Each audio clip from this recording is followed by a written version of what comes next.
Salut tout le monde, j'espère que vous allez bien les amis, on se retrouve pour une nouvelle vidéo. On va revenir évidemment sur cette rencontre entre le Real hier et Majorque, mais avant toute chose les amis, c'est fini. C'est la trêve internationale, donc pas de match pour le Real la semaine prochaine. On se retrouvera pour le prochain match du Real le 13 septembre avec un affrontement du côté d'Anoeta pour affronter la Real Sociedad. Donc ça sera un retour déjà assez costaud pour les merengues dans 15 jours maintenant face à la Real Sociedad. Place à la trêve internationale dorénavant côté Real. Je crois qu'on a 13 joueurs qui sont avec leur sélection nationale. Une petite déclat d'ailleurs directement de Xabi Alonso sur cette première trêve internationale. Il nous dit « Cette trêve internationale, je ne la voulais pas.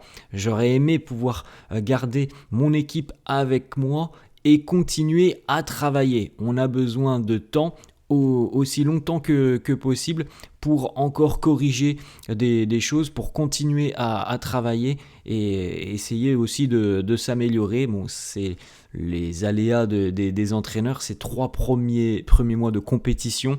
On les connaît, voilà, trêve du mois de septembre, trêve en octobre, trêve en novembre, c'est comme ça laisse peu de temps pour travailler, pour progresser.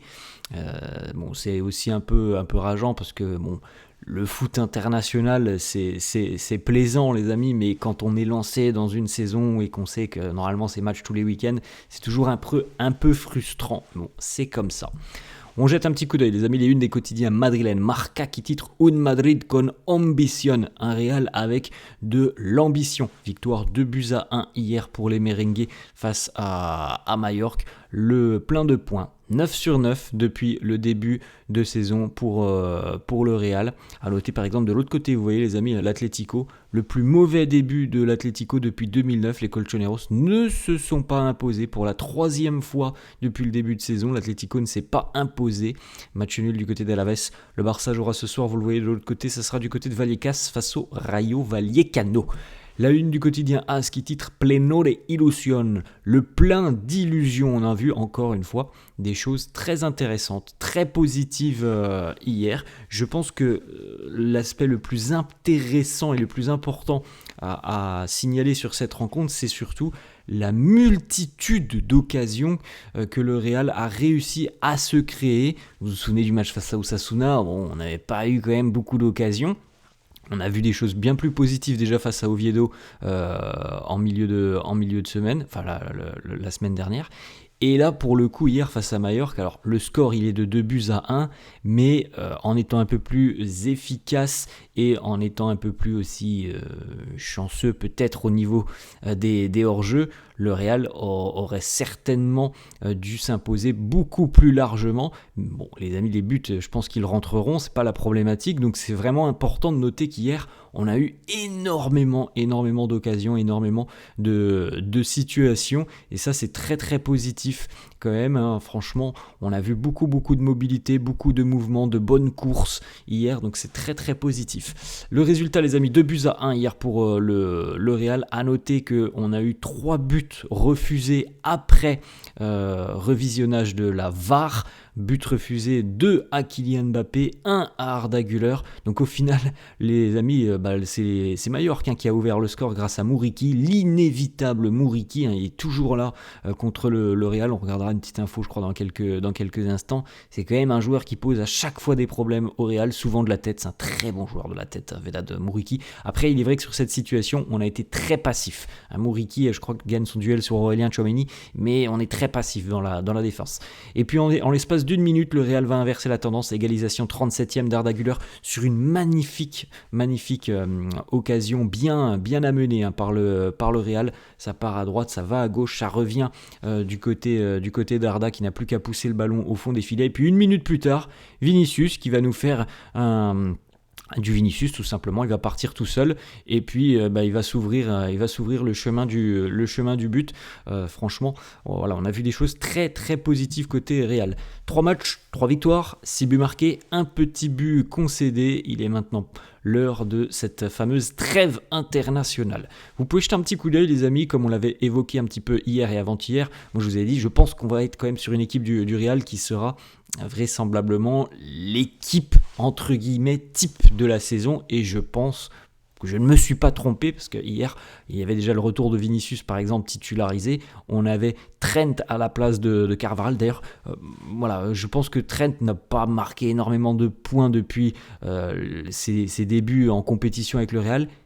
Hier, il a été, je trouve, très très intéressant, notamment offensivement. Bon, si les hors-jeu de Kylian Mbappé n'étaient pas, voilà, il y aurait eu certainement une passe D de Trent hier, voire même une deuxième. Donc j'ai trouvé très intéressant sur cette rencontre. Trent, je pense que c'est son meilleur match, tout simplement depuis qu'il est arrivé au Real, et ça aussi c'est plutôt positif pour la suite. Sinon, les amis, on avait une composition habituelle avec le retour de Militao. Donc, comme je vous le disais hier, je pense que la rencontre face à Oviedo, on l'a évoqué, c'était une rencontre aussi pour jauger un petit peu les forces en présence, pour voir un petit peu ce que d'autres joueurs pourraient donner en démarrant. Donc, selon moi, la compo type du Real 2025-2026, c'est celle-là.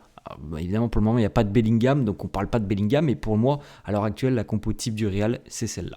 Ensuite, Xabi Alonso, justement, il nous dit « Je n'ai pas aimé la manière dont nous avons démarré notre rencontre. Après avoir concédé le premier but, notre réaction a été assez positive. » Alors, évidemment, il y a des choses positives, il y a encore évidemment aussi des axes de progression, et je pense qu'hier, le pressing et contre-pressing n'a pas toujours été utilisé intelligemment. Il y a encore des progrès à réaliser, notamment sur l'implication totale. Parfois, c'est quand même un petit peu désorganisé. Alors, évidemment on voit déjà des choses importantes et des changements notoires par rapport à il y a quelques semaines et quelques mois en arrière, mais il y a encore évidemment une grosse marge de progression, notamment sur ce pressing qui doit être beaucoup plus efficace.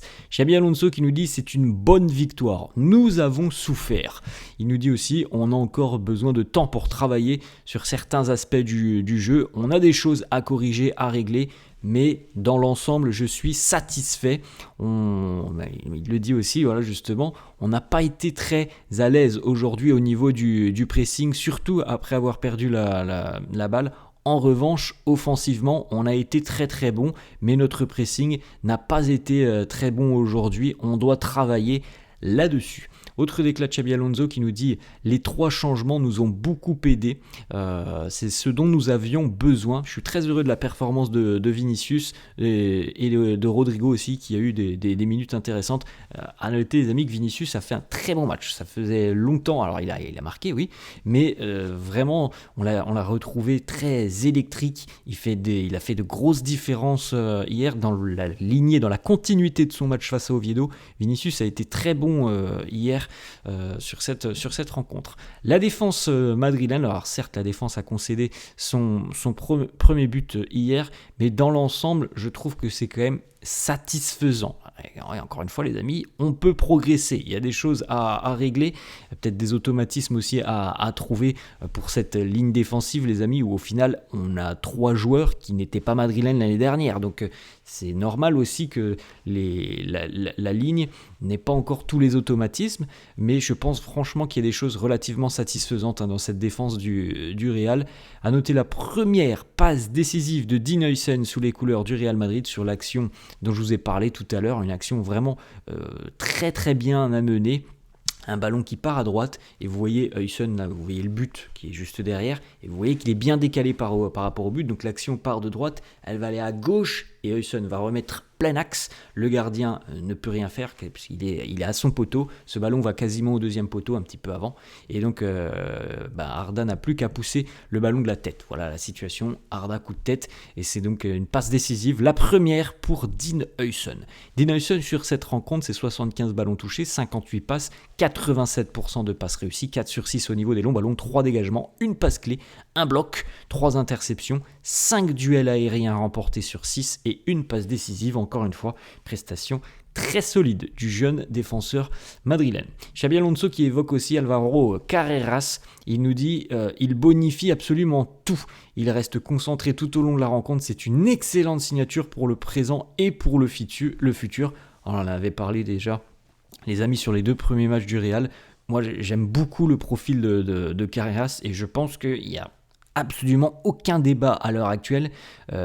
Mendy ne pourrait pas le concurrencer, et ni Fran Garcia. Alors, Il y aura évidemment du turnover dans les prochaines semaines, mais selon moi, il n'y a pas de débat. Voilà, Carreras est bien au-dessus des deux autres latéraux parce qu'il est très à l'aise défensivement, parce qu'il apporte tellement offensivement. Et là, c'est véritablement là qu'il n'y a aucun débat possible. Ce qu'apporte Carreras offensivement, ni Mendy ni Fran n'arrivent à le faire. Je dis pas qu'ils vont jamais aller en attaque, c'est pas ça, mais la différence de qualité technique, d'apport offensif et aussi d'énergie, je pense sincèrement qu'il n'y a aucun débat entre Carreras et Mendy et Fran Garcia. Les stats justement de Carreras, 90 minutes, 80 ballons touchés, 92% de passes réussies, 3 dégagements, 1 bloc, 2 passes clés, 2 longs ballons et c'est ce qui caractérise Carreras, c'est une énergie débordante. Il est tellement actif, même lorsqu'il ne va pas avoir le ballon, il y a toujours beaucoup de courses, beaucoup de mouvements et une aisance technique qui est quand même assez impressionnante. Carreras qui nous dit aussi justement, j'avais promis lors de mon arrivée au Real que je donnerais tout pour le club et aujourd'hui je l'ai fait en sauvant un but qui était tout fait. Alors regardez l'image arrêtée les amis, on est à la 65e donc c'est un moment important. Le Real mène 2-1 à la 65e et on a justement cette frappe. Alors j'ai pas retenu le nom du joueur de Majorque qui a frappé, mais en tout cas les amis, la balle elle va au fond des filets si Carreras n'est pas là. C'est une certitude, elle va au fond parce que Courtois il a rien pu faire. Il a regardé ce ballon en se disant un petit peu, elle va au fond. Carreras est intervenu et nous a réalisé un sauvetage miraculeux, alors que la frappe était quand même puissante. Et voilà, il a réussi à nous enlever cette frappe.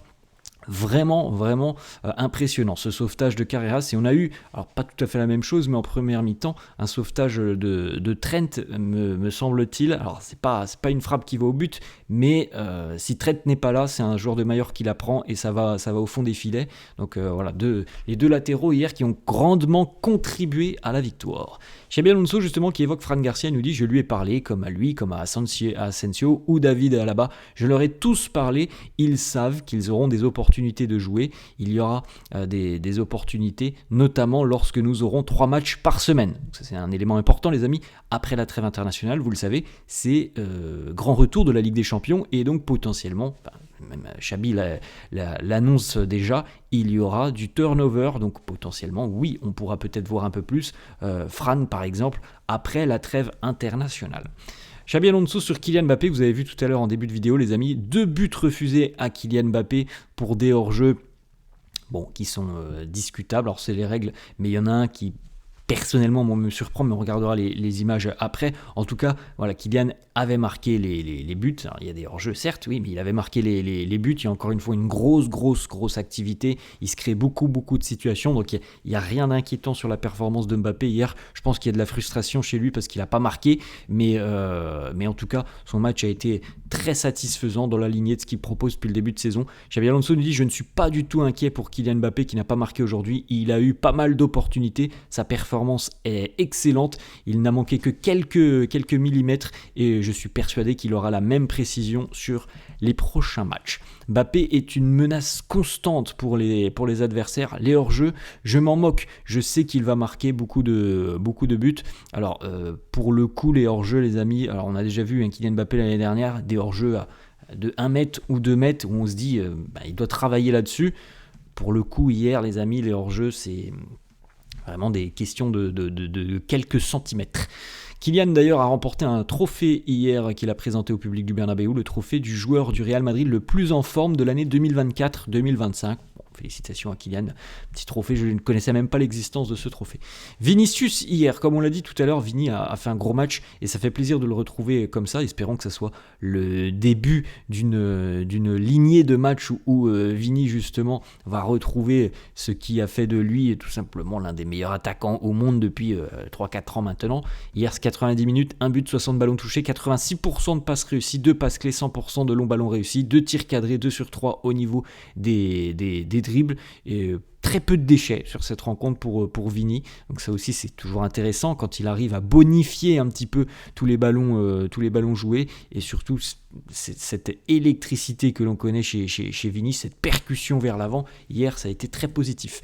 Arda Güler sous Xabi Alonso, vous avez vu les amis, Arda a marqué hier, il aurait même pu inscrire un doublé, on en parlera dans quelques instants, parce qu'encore une fois c'est un but qui est refusé. On peut discuter de ce but refusé à Arda. Arda sous Xabi Alonso, c'est 9 matchs, 8 en tant que titulaire, 2 buts et 3 passes décisives. Alors on va évoquer les amis les décisions arbitrales hier qui ont amené le Real au final à avoir 3 buts refusés. Emilio Butragueño qui nous dit les décisions arbitrales aujourd'hui, elles nous font un petit peu douter. Le premier but de Kylian, il n'y a aucune image claire qui peut nous permettre de nous dire c'est un hors-jeu ou pas. Au moment de la passe de Trent Alexander-Arnold, puisque c'est Trent qui avait offert un caviar à Mbappé. Le but d'Arda Güler, il nous dit c'est l'interprétation de la VAR qui nous laisse avec beaucoup de questions et de doutes. Honnêtement, nous sommes très surpris. Alors ça les amis, c'est le hors-jeu de Kylian Mbappé en première mi-temps. Ce qui est assez dingue les amis, c'est qu'encore une fois, c'est la main et l'épaule. Parce que regardez même au niveau des pieds les amis, il est derrière le défenseur de Majorque.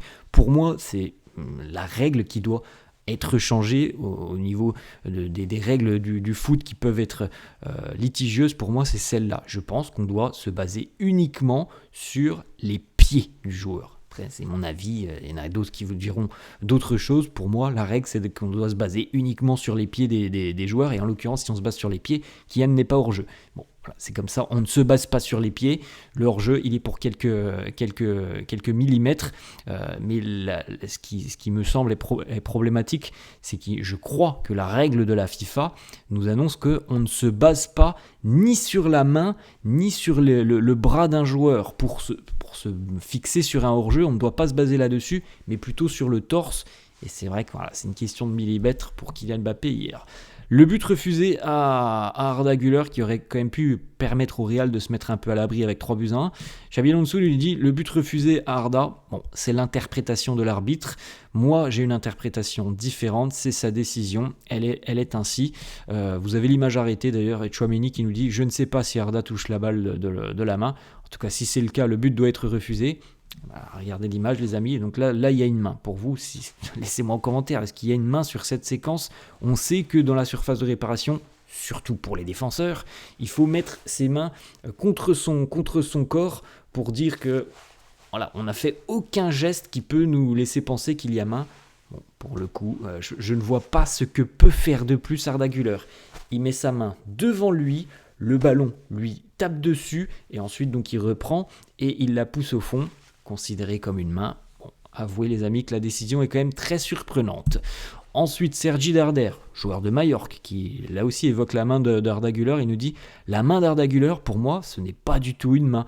Mais bon, visiblement, il y a une règle assez claire là-dessus.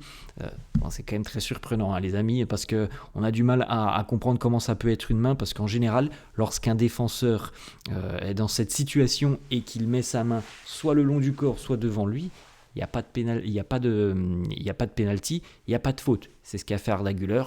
Ça a été revu par la VAR et on a refusé son but. Petite stat, les amis, d'ailleurs, du côté du Real. Le Real est de loin et de très très loin même l'équipe qui s'est vue le plus de fois refuser des buts par l'utilisation de la VAR, 37 depuis l'installation de la VAR, 3-4 ans maintenant. Le Real s'est vu refuser 37 buts par la VAR. La deuxième équipe en Liga, c'est Villarreal avec 20 buts. Donc on a quasiment le double du côté du Real, ce qui est quand même une stat assez intéressante. Et puis, 2-3 petites dernières informations. Comme je vous l'ai dit en début de vidéo, Mouriki, qui est quand même un adversaire qui en général pose beaucoup de problèmes au Real. Mouriki, buteur quasiment tous les ans contre le Real, vraie menace aérienne. 2022, 2023, 2024 et 2025. Ensuite, on termine avec une petite statistique. Franco Mastantuono, bon, il a encore des progrès à réaliser, il doit encore épurer son jeu, Franco Mastantuono, il y a quand même pas mal de déchets à l'heure actuelle. À 18 ans et 16 jours, Mastantuono est quand même devenu le plus jeune joueur du Real Madrid à démarrer au Bernabéu au 21e siècle, donc félicitations à lui. Voilà les amis, à la fin de cette vidéo, j'espère que ça vous a plu, n'hésitez pas comme d'hab à lâcher un petit pouce bleu, n'hésitez pas non plus à vous abonner à la chaîne, je vous souhaite une bonne journée et je vous dis à la prochaine. Ciao.